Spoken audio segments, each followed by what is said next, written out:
अब विषय को और आगे बढ़ाते हैं और वास्तु की सबसे पहले अपन परिभाषा देखते हैं, क्षेत्र देखते हैं, उसकी व्यापकता को समझने का प्रयास करते हैं। तो वास्तु की डेफिनेशन अपन 2-3-4 तरीके से देख सकते हैं।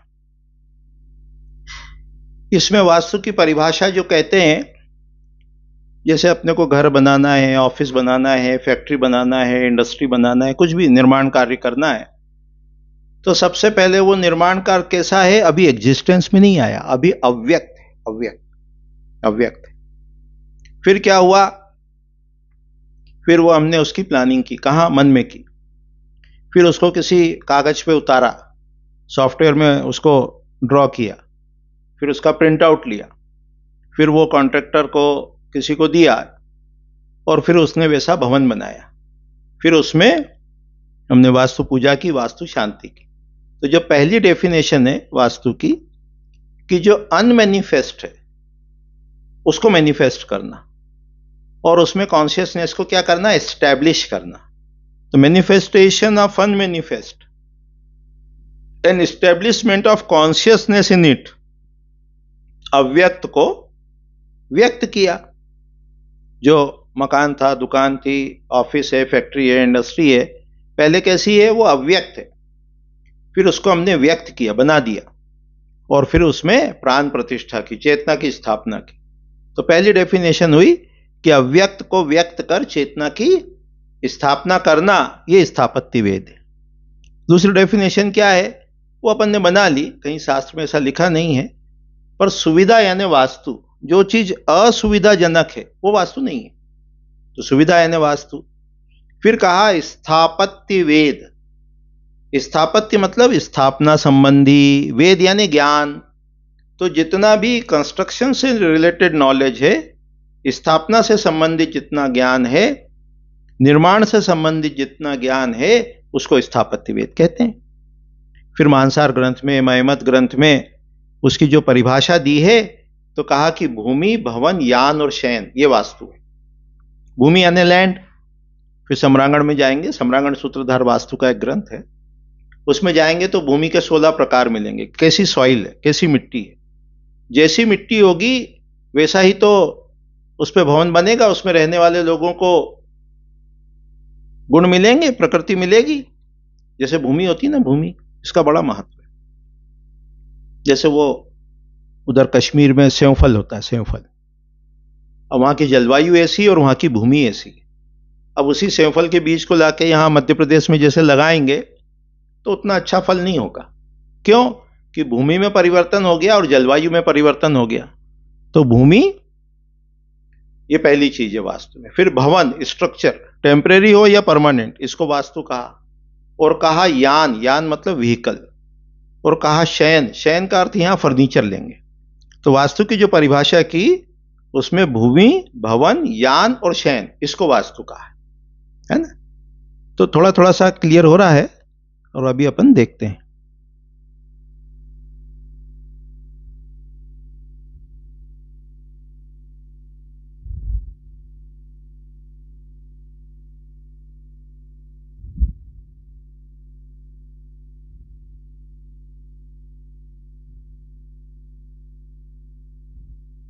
भूमि, भवन, यान और शयन, ये 4 चीज वास्तु है।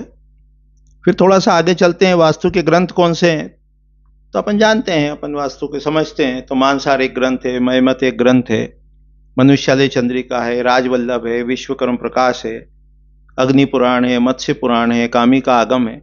ऐसे अनेक ग्रंथ हैं, करीब 2500 ग्रंथ हैं जो वास्तु और आगम से संबंधित हैं। और ये ग्रंथ मुक्तबोध.org, मुक्तबोध.org, उस पर ये अवेलेबल है, ये ग्रंथ उपलब्ध हैं। इसमें से अनेक ग्रंथ जो है वो मैन्युस्क्रिप्ट फॉर्मेट में है, पांडुलिपि के रूप में, अभी पब्लिश नहीं हुए।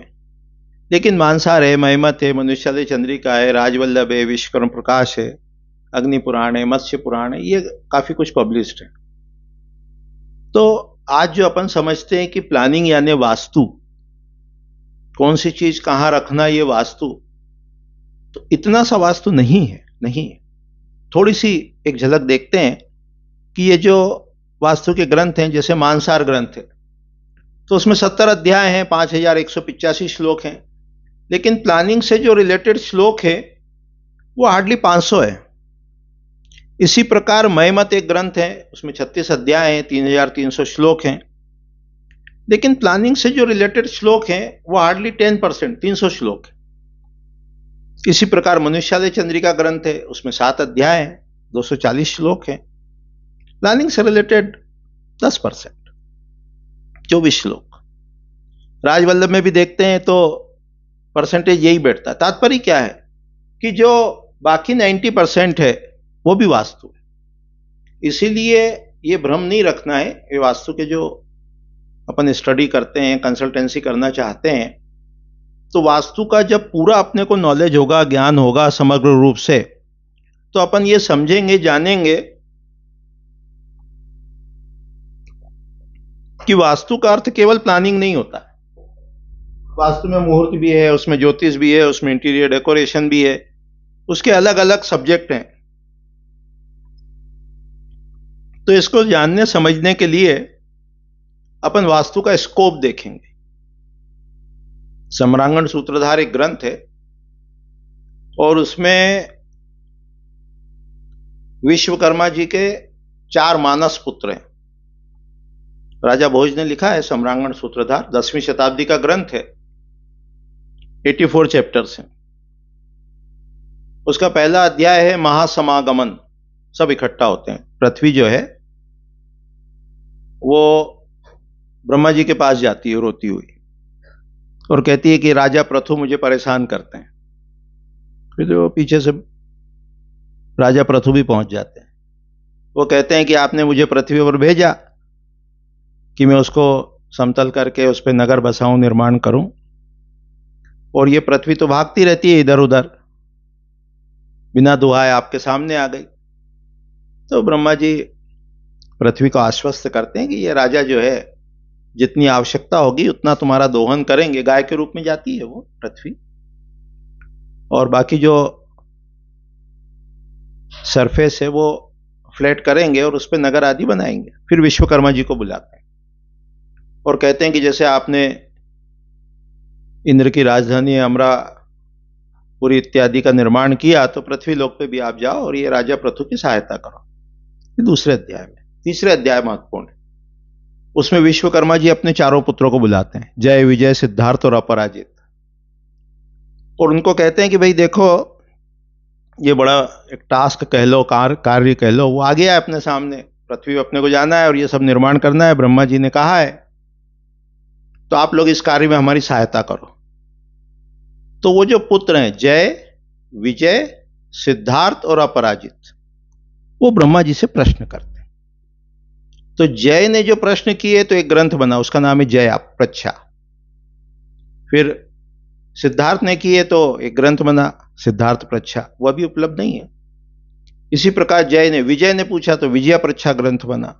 अपराजित ने पूछा तो अपराजित प्रच्छा ग्रंथ बना। तो वो इसका जो तीसरा अध्याय है किसका, सम्रांगण सूत्रधार का, उसमें वो विश्वकर्मा जी के पुत्र उनसे प्रश्न करते हैं विश्वकर्मा जी से कि पृथ्वी की उत्पत्ति कैसे हुई, फिर द्वीप कैसे बने, अंतरिक्ष चक्र कैसे बना, कितने प्रकार की भूमियां होती हैं, भवन कितने प्रकार के होते हैं, मार्ग कैसे होते हैं, लगभग 300 प्रश्न। उस तीसरे अध्याय का नाम है प्रश्न वर्ग। तो जिस किसी को भी वास्तु में एक्सपर्ट बनना हो, सर्वश्रेष्ठ वास्तु शास्त्री बनना हो, तो वो जो सम्रांगण सूत्रधार ग्रंथ का तीसरा अध्याय है उसमें लगभग 300 प्रश्न हैं, उनका उत्तर मालूम होना चाहिए। तो उसी को अपन ने यहां थोड़ा सा एक तरह से हल्का सा समराइज जैसा किया है कि उससे वास्तु की व्यापकता का पता चलता है कि वास्तु कितना व्यापक है, कितना वो उसका स्कोप क्या है। तो जैसा अपन ने देखा कि भूमि, भवन, यान और शयन, इसको वास्तु कहा है। तो भूमि 16 प्रकार की होती है। भूमि का आकार होता है, उसका रंग होता है, उसका गंध होता है, उसका स्वाद होता है। भूमि का परीक्षण करते हैं। भूमि में जो नकारात्मक ऊर्जा देने वाले पदार्थ हैं उसको शल्य कहते हैं, उसका पता लगाते हैं। फिर भूमि को कैसे पॉजिटिवली चार्ज करना, उसका डिस्क्रिप्शन। और यहां अपने को यह समझ में आएगा शास्त्र की दृष्टि से कि एक ही प्रकार का वास्तु सबके लिए नहीं कहा। हां, जैसे जैसा जो व्यक्ति है, उसका जैसा प्रोफेशन है, कार्य है, उसके अनुसार वास्तु होता है। एक ही प्रकार का वास्तु सबके लिए नहीं बताया। ह्यूमन बीइंग को 4 कैटेगरीज में क्लासिफाइड किया: इंटेलेक्ट, एडमिनिस्ट्रेटर, बिजनेसमैन और सर्वेंट्स। ये देखेंगे धीरे धीरे शास्त्र में। अभी तो परिचय देख रहे हैं। परिचय में क्या देख रहे हैं? पहले ग्रंथ के नाम देखे, फिर वास्तु की परिभाषा देखी, अब थोड़ा सा वास्तु का क्षेत्र, बस इतना ही देखेंगे। ज्यादा ऐसा नहीं कि एक दिन में खूब सारा करा देंगे, ऐसा नहीं रखेंगे। एक इंट्रोडक्शन दे रहे हैं कि वास्तु का जब अपन अध्ययन करेंगे तो कितने सारे विषय उसमें समाहित हैं, कितने मल्टी डायमेंशनल फील्ड उसके अंदर है। तो भूमि के प्रकार हैं, उसका आकार है, आकार के गुण है। जैसा भूमि का आकार होगा वैसा उसमें रहने वालों के गुण होंगे। वर्गाकार है तो क्या, आयताकार है तो क्या, त्रिकोणाकार है तो क्या, जो पेंटागन है, हेक्सागन है, ऑक्टोगन है, इरेगुलर शेप है, उनकी क्या प्रॉपर्टीज होती है। ये सम्रांगण सूत्रधार ग्रंथ के जो मातृका संस्थान अध्याय है उसमें 40 आकार डिस्क्राइब किए, उनकी प्रॉपर्टीज बताई। इसी प्रकार विश्वकर्म प्रकाश जो ग्रंथ है उसके अंदर बहुत सारे, प्रथम अध्याय में बहुत से आकार दिए कि ऐसी भूमि पर निवास करोगे तो यह परिणाम होगा। तो जब अपने को ये आकार और इनके परिणाम मालूम होंगे, ज्ञात होंगे, तो हमको साइड पे दिखेगा। देखो देखो देखो, एक बात समझो, सुनो। देखो, जैसे अभी हमारे पास ये है, कोई एक चीज है ना, ये कोई एक, ये जो है ये कुछ है ना। तो अब पूछे कि क्या है, तो जिसको मान लो इसका मालूम है कि ये कुछ डिजी टेक कुछ नाम लिखा है, वो है। अब जो जानता है वो समझता है कि ये जो है ये स्पीकर है, ये स्पीकर है। और ये इससे क्या होता है, तो इससे वो अपने लैपटॉप को किसी को कनेक्ट किया है तो उससे वो वॉइस जाती है। तो बाहर जितना भी हो उसका ज्ञान यदि अंदर होगा तो हम उसको बता पाएंगे। तो जितना ज्ञान अंदर है उतना बाहर दिखता है। तो जब कंसल्टेंसी में हमको वास्तु के आकार पहले से मालूम होंगे, उनके परिणाम मालूम होंगे, तो जब हम कंसल्टेंसी करेंगे तो हमको पता रहेगा कि ये आकार का दोष है, ये रंग का दोष है, ये गंध का दोष है, ये जो है फूड हैबिट, स्वाद का दोष है। तो कंसल्टेंसी की एक्सपर्टीज के लिए ये सब चीजें जरूरी है कि शल्य का दोष तो नहीं है, और है तो उसको कैसे दूर करना। तो अपन अपने कोर्स में यही सब समझने का, देखने का प्रयास करने वाले हैं। तो वास्तु में भूमि है, फिर भूमि के प्रकार हैं और उसकी चीजें बताई। इसी प्रकार भवन है कि वो रेजिडेंशियल है भवन, कि वो मंदिर है, जलाशय है, वेदी है। इसी प्रकार टाउन प्लानिंग है, फिर भवन में भी बताया कि वो घर है, पैलेस है, थिएटर है, मॉल है, ऑफिस है, फैक्ट्री है, इंडस्ट्री है, कि शॉप्स है, कि शॉपिंग मॉल है, स्कूल है। ये सब के वास्तु में जो ह्यूमन बीइंग के रूल्स हैं वही लगते हैं। फिर भवन के अंदर जब अपन जाएंगे, आगे कोर्स में जब जाएंगे, तो अपन पद विन्यास देखेंगे, लेंथ विड्थ हाइट को देखेंगे, वास्तु पूजा को समझेंगे। फिर उसमें खिड़की हैं, दरवाजे हैं, रोशनदान है, द्वार है। फिर भवन के जो अलग अलग एलिमेंट होते हैं, right from the bottom most, जो नींव है, फाउंडेशन जिसको कहते हैं। तो फाउंडेशन है, नींव है, फिर उसके ऊपर प्लिंथ है, फिर स्तंभ है, बीम है, लेंटल है, स्लैब है, उसको देखेंगे। इंटीरियर डेकोरेशन को समझेंगे। ये जो टॉपिक है इसी को अभी अपन पूरा करके फिर थोड़ी देर कुछ क्वेश्चन समय होगा तो उसको भी देखेंगे। देखते हैं अभी कितना हुआ है। अभी तो 30 हुआ है, 50% हुआ है। बीच में क्वेश्चन आंसर थोड़ा लेके फिर आगे चलेंगे। फिर इसी में अपन जब भूमि भवन के बाद यान को देखेंगे, शयन को देखेंगे, तो जो जितने भी फर्नीचर्स होते हैं, चाहे वो पलंग हो, कुर्सी हो, टेबल हो, अलमीरा हो, उसको समझने का प्रयास करेंगे। और फिर धीरे धीरे धीरे धीरे आज के समय में कैसे अप्लाई करना, तो जियोजेब्रा है, क्लासिक 5 है, उनको भी देखने का प्रयास करेंगे।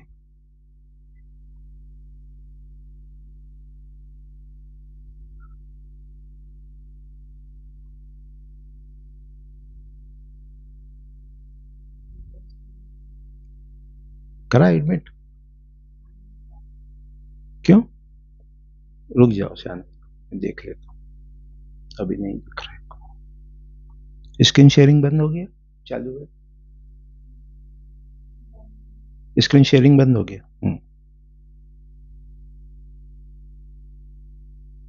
अभी हमने माइक ऑन किया है, तो जो कुछ आप कहना चाहें, कुछ कहें, कुछ पूछना चाहें तो पूछ सकते हैं। कोई एक दो छोटी मोटी जिज्ञासा हो तो उसको देख के फिर आगे चलते हैं। थोड़ा बहुत स्पष्ट हो रहा है, समझ में आ रहा है कुछ? हाँ, ये गणेश डांगे जी कुछ कहना चाह रहे हैं, कहें। ठीक है, ठीक है। प्रिया जी कुछ कह रहे हैं। जी, मैं ललित बात कर रहा हूँ, वो भाई इससे मैंने ज्वाइन किया है। हाँ बोले। हाँ सर, मुझे एक बात पूछना है, ये जो हम ये जो पढ़ रहे हैं, ये फ्लैट के लिए भी हमारा एप्लीकेबल होगा ना, कि जस्ट ये वास्तु या मूवी के लिए ही एप्लीकेबल होगा? जितना अभी हमने एक शब्द यूज किया ह्यूमन बीइंग, उसमें ऑफिस है, फैक्ट्री है, इंडस्ट्री है ना, मॉल है, ये सभी के लिए ये नियम इक्वली एप्लीकेबल है, नॉट ओनली फॉर फ्लैट। नवीन जी कुछ कहना चाह रहे हैं। नमस्ते गुरु जी, गणेश बोल रहा हूँ। हाँ, गणेश जी बोले। ये जो दिखाना है प्रेजेंटेशन के स्लाइड्स और वीडियो के रिकॉर्डिंग मिल जाएगी? पूरा प्रयास रहेगा, स्लाइड की पीडीएफ देंगे, है ना? हाँ हाँ, ठीक ठीक। एक आध छोटा मोटा। हाँ बोले। जो भी आपने ये सारे ग्रंथ बताए वास्तु के, इसमें मैमत बताया, मानसा बताया, राजवल्लभ बताया, अपने हाँ जी जी जी। हमें अगर अच्छा वास्तुशास्त्री बनना है तो क्या इसके लिए हमें सारे ग्रंथों को स्टडी में लेना होगा पूरा? देखो देखो, समझ गए। देखो क्या होता है कि जैसे हमने कहा सम्रांगण सूत्रधार सर्वश्रेष्ठ है ना, मान लो, तो एकदम से सम्रांगण सूत्रधार जब अपन उठाते हैं, जैसे उसमें 83 84 चैप्टर्स हैं, तो हम 2 4 5 10 चैप्टर करने के बाद थक सकते हैं, है ना? तो सामान्य रूप से छोटा ग्रंथ यानी राजवल्लभ या विश्वकर्म प्रकाश। अब जैसे राजवल्लभ में, विश्वकर्म प्रकाश में 13 14 अध्याय हैं, तो उसका बेनिफिट ये होता है कि जब हम एक ग्रंथ को थोड़ा सा पढ़ लेते हैं पूरा, तो हमारे अंदर एक आत्मविश्वास आ जाता है कि हम ग्रंथ को पढ़ समझ सकते हैं। रुको, मैं ले रहा हूं, चलेंगे, ठीक। तो हम ग्रंथों को पढ़ समझ सकते हैं, तो इसलिए पहले एक कोई सा ग्रंथ दूसरा लेके एकदम फिर जो है आप उस पे सम्रांगण सूत्रधार पे जा सकते हैं, और कोई एक एक। जी जी,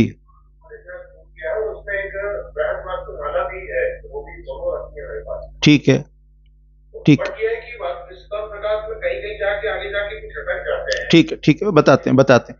अभी हमारा ये जो माइक चालू किया, माइक्रोफोन चालू किया, उसका उद्देश्य केवल इतना सा है कि जो अभी पढ़ा रहे हैं वो थोड़ा सा क्लियर हो रहा है, और यदि स्पीड स्लो है, फास्ट है, सभी से कह रहे हैं, तो उसके बारे में फीडबैक चाहते हैं, क्योंकि बहुत स्लो चलेंगे तो फिर वो थोड़ा सा अरुचि हो जाती है।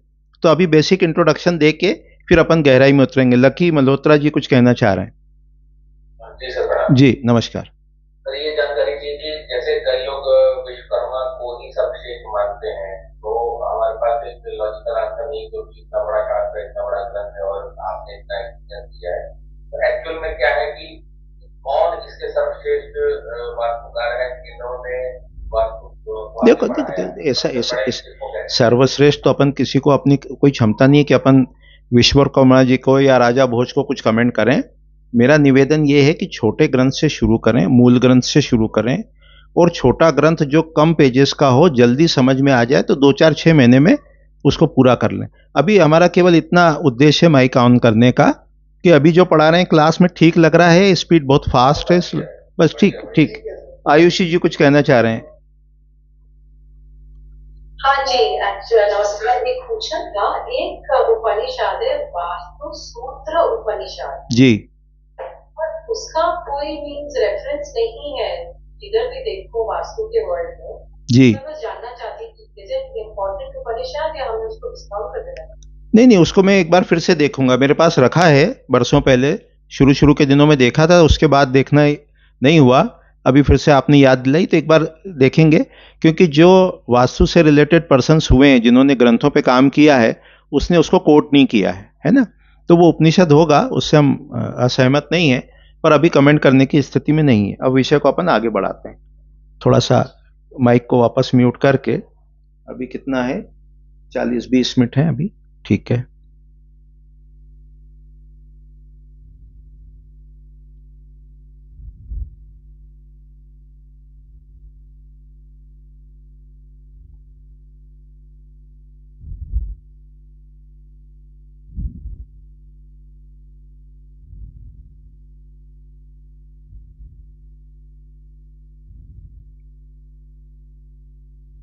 आई स्क्रीन नहीं आई, दूसरी आ गई ना, दूसरी आई है शायद, है ना।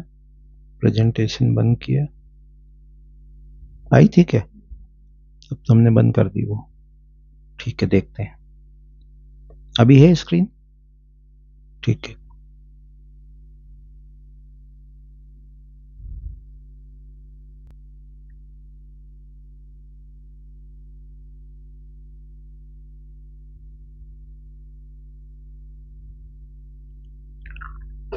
अभी धीरे धीरे अपन 1-2 दिन में जियोजेब्रा डाउनलोड करना देखेंगे, मोबाइल में कैसे इंस्टॉल करना थोड़े समय बाद उसको भी समझेंगे, गूगल मैप से डिग्री कैसे लेना उसको भी देखने का, समझने का प्रयास करेंगे।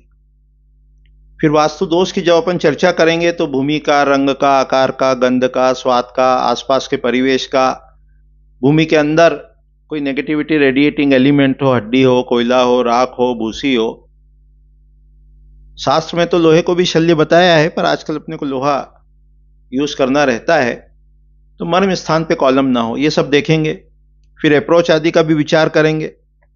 फिर वास्तु दोषों की जब चर्चा करेंगे उस समय अपन आयादी को, पदविन्यास को, उसको भी देखेंगे, दीवार को समझेंगे, द्वार को, मर्म को, प्लानिंग से रिलेटेड जो दोष होते हैं उनको भी देखने का, समझने का प्रयास करेंगे। मुहूर्त को देखेंगे, ज्योतिष को थोड़ा समझेंगे, पिलर्स को, स्तंभ को समझेंगे, उसका दोष तो नहीं है, स्टेयर्स का दोष तो नहीं है, बीम से रिलेटेड प्रॉब्लम्स तो नहीं है, इंटीरियर डेकोरेशन। ये एक अपन ओवरऑल स्कोप देख रहे हैं कि वास्तु देखते समय, कंसल्टेंसी करते समय अपने को कैसे व्यापक रूप से वास्तु को देखना चाहिए। केवल वो प्लानिंग पर कि ये कक्ष यहां हो गया, उसके आधार पर कंसल्टेंसी नहीं करना चाहिए। तो क्या होता है कि अपन प्रॉब्लम की जड़ तक जा पाते हैं, उसका जो रूट कॉज है उसको भी फाइंड आउट करने की कोशिश करते हैं। इसी प्रकार वाटर बॉडीज का जो प्लेस है उसको देखेंगे, बेड जो है उसको समझेंगे, टॉयलेट्स जो है उसको देखेंगे, जो मटेरियल आदि होता है उसमें कोई प्रॉब्लम तो नहीं है। फिर जो प्रॉब्लम है वो शारीरिक है, मानसिक है, दिशाओं के नाम देखेंगे, 4 दिशा देखेंगे, 8 दिशा देखेंगे, सूर्योदय सूर्यास्त देखेंगे। उसके बाद अपन ने कुछ गूगल फॉर्म बना रखे हैं और उन गूगल फॉर्म्स को, इसमें छोटी छोटी सी क्विज है। जैसे एक फॉर्म को अपन देख लेते हैं छोटा सा, अभी शायद इसमें नहीं खुलेगा, इस शो को बंद करके फिर देखते हैं अपन, है ना।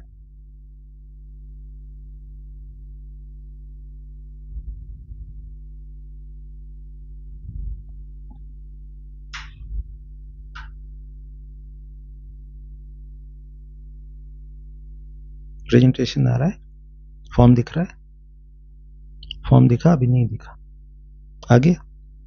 तो ये गूगल फॉर्म ऐसा देखेंगे, जैसे इसमें लिखे हैं वास्तु के ग्रंथ, है ना। भले ही अभी आपको पूरे नहीं दिख पा रहे होंगे, स्क्रीन में कोशिश करते हैं दिखाने की। जैसे टेक्स्ट ऑफ वास्तु, तो इसमें केवल आपको टिक करना है कि वास्तु के ग्रंथ कौन से हैं।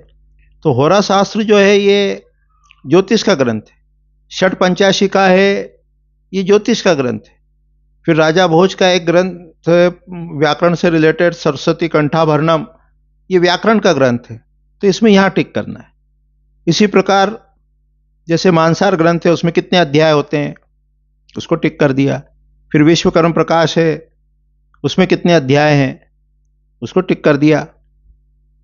फिर राजवल्लभ में कितने चैप्टर्स हैं। तो इससे क्या होगा, आपको पढ़ने में थोड़ी सी उत्सुकता बनी रहेगी और इसकी मार्किंग भी होगी।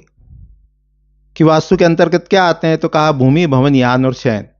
तो इस प्रकार से छोटे छोटे से फॉर्म्स अपन ने इसमें बना रखे हैं। उसका बेनिफिट ये होगा कि पढ़ने में रुचि भी रहेगी और एक एनालिसिस भी होगा।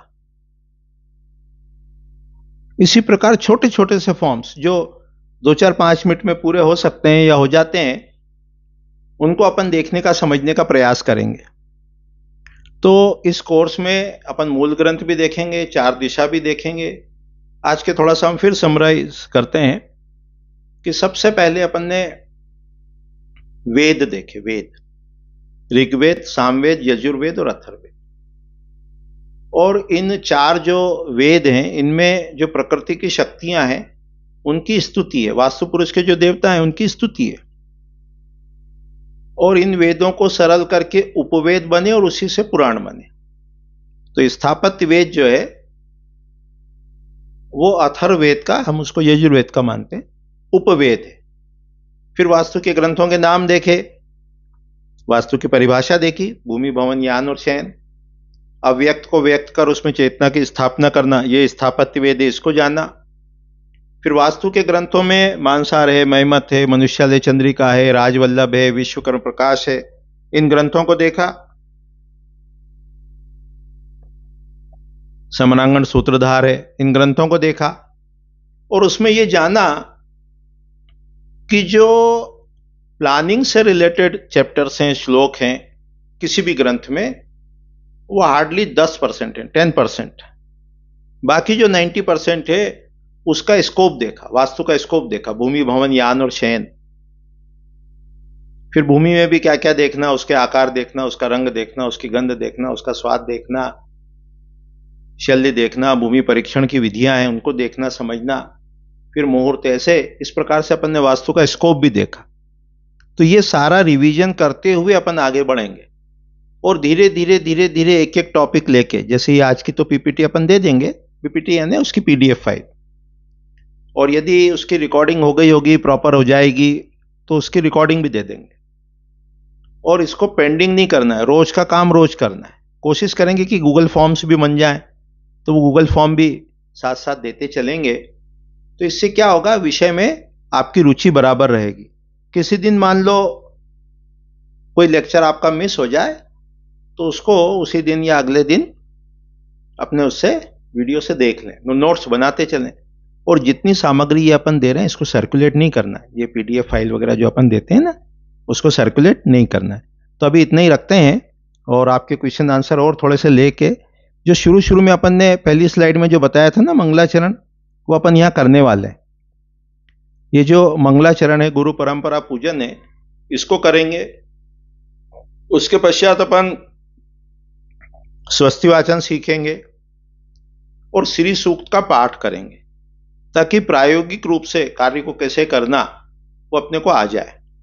और प्रतिदिन अपने को ब्रीथ काउंटिंग भी करना है, श्वास गिनना है। तो इसकी एक्सरसाइज अभी कर लेते हैं। तो जो भी है ये देखो, एक तो वाहन चलाते समय अपने ये लेक्चर्स नहीं सुनना है, अटेंड नहीं करना है, क्योंकि वो ध्यान इधर उधर विचलित होता है। तो प्रॉपर कुर्सी टेबल लगा के, बैठ के, कॉपी पेन लेके, है ना, उसको करेंगे तो ज्यादा लाभ होगा। और अपनी जो बुक आपको भेजी है पत्राचार पाठ्यक्रम, उसमें कैसे स्टडी करना ये भी बताया कि सूर्योदय के पहले उठें, सूर्य नमस्कार करें, है ना, ध्यान करें, भगवत गीता का एक श्लोक लिखें, अध्याय 2 का 3 का। तो अभी अपन 1 मिनट का एक थोड़ा सा छोटा सा प्रयोग कर रहे हैं। उसमें आप आराम से बैठ जाएं, शरीर एकदम ढीला लेकिन रिलैक्स्ड, एकदम रिलैक्स्ड। और क्या करना है, ब्रीथ काउंट करना है। श्वास लेना है इनहेल, और श्वास छोड़ना है एक्सहेल, है ना। और इसको काउंट करना है। जैसे उदाहरण के लिए अभी हमने सांस ली, श्वास ली और छोड़ी, ये हुई 1। फोर्सफुली नहीं लेना है, फोर्सफुली नहीं छोड़ना है, फोर्सफुली रिटेन भी नहीं करना है। जैसी स्वाभाविक आ रही है वैसी स्वाभाविक श्वास लेना है और स्वाभाविक सांस छोड़ना है। क्लियर है इतना? अभी हमारे पास कुछ वॉच वगैरह तो है नहीं, देखते हैं कहीं कुछ दिख जाता है।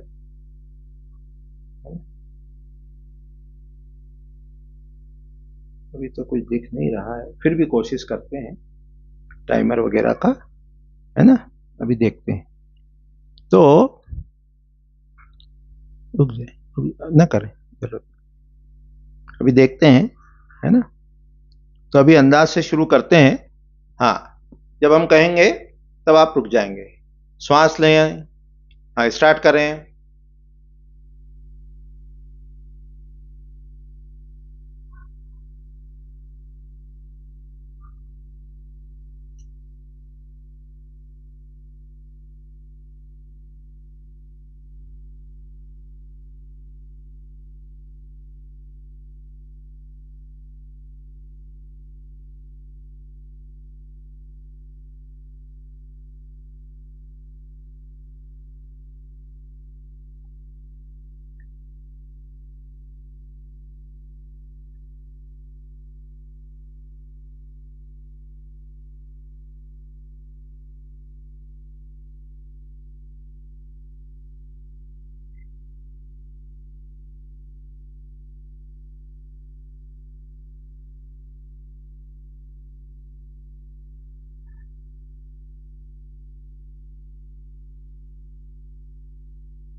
ठीक है, अपनी अपनी काउंटिंग याद रखें।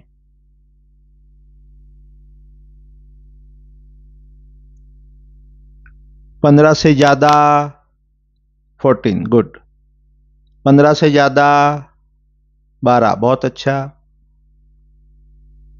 ठीक है, तो 15 से ज्यादा है, इसका मतलब चित्त थोड़ा सा अशांत है। और यदि 15 से कम है तो लगभग, हाँ, जो 15 से ज्यादा है उनको थोड़ा ज्यादा देर करना है, उनको 10 मिनट 5 मिनट, है ना, लगभग 100 तक गिनना है ना।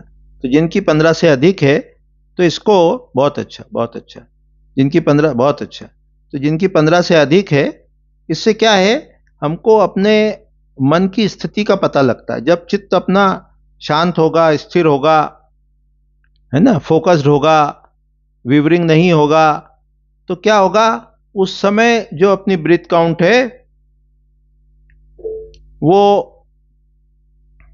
है ना, ब्रीथ काउंट है वो क्या रहेगी, वो 15 से कम रहेगी। जितना अधिक फोकस्ड होगा, हाँ, थोड़ा सा ध्यान रखेंगे, यदि 15 से अधिक है 1 मिनट में, तो उस काउंटिंग को 2 minute 3 minute 5 minute 7 minute 10 minute उतना तक करेंगे तो बहुत लाभ होगा। अब एक दो छोटे मोटे प्रश्न लेके फिर वो वाणी को विराम देंगे। कल पुनः अपन रात्रि को यही 9 बजे मिलेंगे। 9:15 के आसपास लिंक भेज देंगे। हाँ, ये प्रिया जी कुछ कहना चाह रहे हैं। सर, ये जो पीडीएफ है ये बिफोर नहीं मिल सकता क्लास के? देखते हैं, कोशिश करेंगे, है ना। ठीक, कैसा है सर, जैसे आप सिखाते हो ना, अपन ने, हमने अब जितना वो पीडीएफ फाइल भेजी है, एक पूरी कोर्स बुक, उसी को करा रहे हैं, और 45 देवताओं की भी पीडीएफ भेज दी है, उसको थोड़ा स्टडी कर लेंगे तो सरल हो जाएगा। ये तो पीडीएफ हम एडिशनल दे रहे हैं, बाकी तो सबसे पहले बुक भेज दी है। जिसको ना मिली हो तो उनको भेज देंगे, व्हाट्सअप करेंगे। तो एक कोर्स बुक भेजी, एक 45 देवताओं की पुस्तक भेजी। गणेश जी कुछ कहना चाह रहे हैं। आपने बताया कि ये सारे ग्रंथ हैं, जैसे हमने सबसे छोटा ग्रंथ है उसको शुरुआत करना अच्छा रहेगा, तो ऐसे मतलब कोई पर्टिकुलर सीक्वेंस है क्या? हाँ, विश्वकर्मा प्रकाश लेने। जयश्री जी कुछ कहना चाह रही हैं। जय गुरुदेव, हरिओम। जी जी, अगर जी का यूज नहीं करना चाहें और बस जैसे इनिशियली करते थे पेपर और वो, हाँ, वो भी सिखाएंगे, वो भी बताएंगे, बिल्कुल बिल्कुल बताएंगे। थोड़ा सेटअप हो जाए और 45 देवता पहले आरंभ कर लें, तो फिर उसको भी धीरे धीरे सिखाएंगे कि मैन्युअली कैसे करना, हाथ से कैसे बनाना। बिल्कुल बिल्कुल बिल्कुल। सुजाता शरण जी कुछ कहना चाह रहे हैं। सुजाता शरण जी, हाँ, सुजाता जी नाम लिखा है क्या ऐसे? शरण जी, हाँ, ठीक है। और कोई कुछ कहना चाहता हो तो कह ले। 5 मिनट का समय है अभी। तो ये सारे ग्रंथ जो है वो आप प्रोवाइड कर सकते हैं या हमें फिर अभी कुछ ग्रंथ जैसे विश्वकर्मा प्रकाश है, मानसार है, महिमत है, मनुष्यालय चंद्रिका है, राजवल्लभ है, सम्रांगण सूत्रधार है, इनके कुछ के प्रिंट आउट अभी हमारे पास उपलब्ध हैं, तो बाकी के आने वाले हैं। तो लगभग वो प्राइस लिस्ट वगैरह हम किसी समय ग्रुप में डाल, मतलब ब्रॉडकास्ट लिस्ट के माध्यम से भेज देंगे, तो फिर जो भी हिंदी में उसको प्राप्त करना चाहें वो उतना शुल्क दे के ले पाएंगे। जी जी, अभी नहीं है, जो होगा फिर बताते रहेंगे समय पे, है ना जी। कोई कुछ कहना? हाँ कहें जी।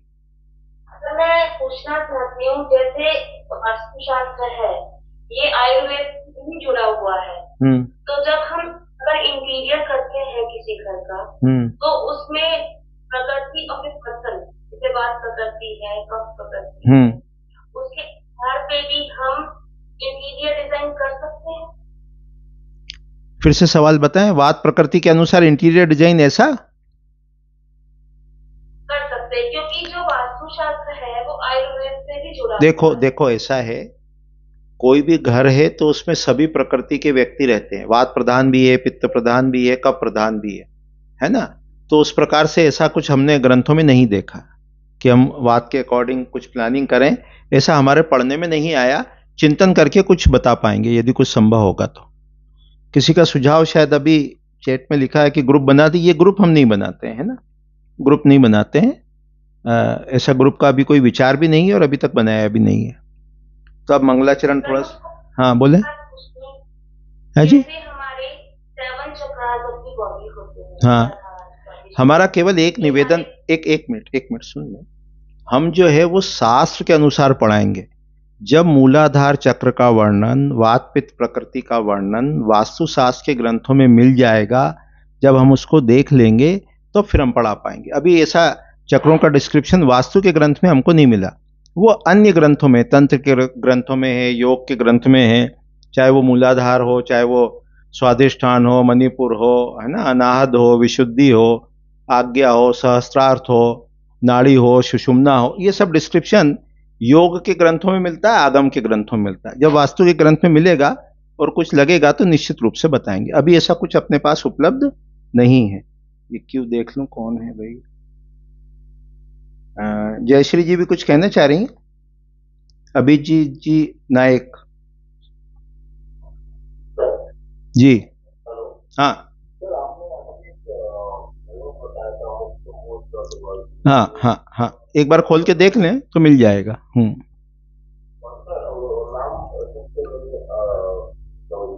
मुक्त, MUKTA BODHA.org, बिल्कुल ठीक, थैंक यू। अब शांति मंत्र, हाँ बोले, कुछ कह रहे हैं? हाँ कोई दिक्कत नहीं, उसका अपन वो PDF देने वाले हैं, PDF है ना, PDF देने वाले, बिल्कुल। अब अपनी वाणी को विराम देते हैं। ओम सहनाववतु सहनौ भुनक्तु सह वीर्यं करवावहे तेजस्विनावधीतमस्तु मा विद्विषावहे। ओम शांति शांति शांति। जय गुरुदेव।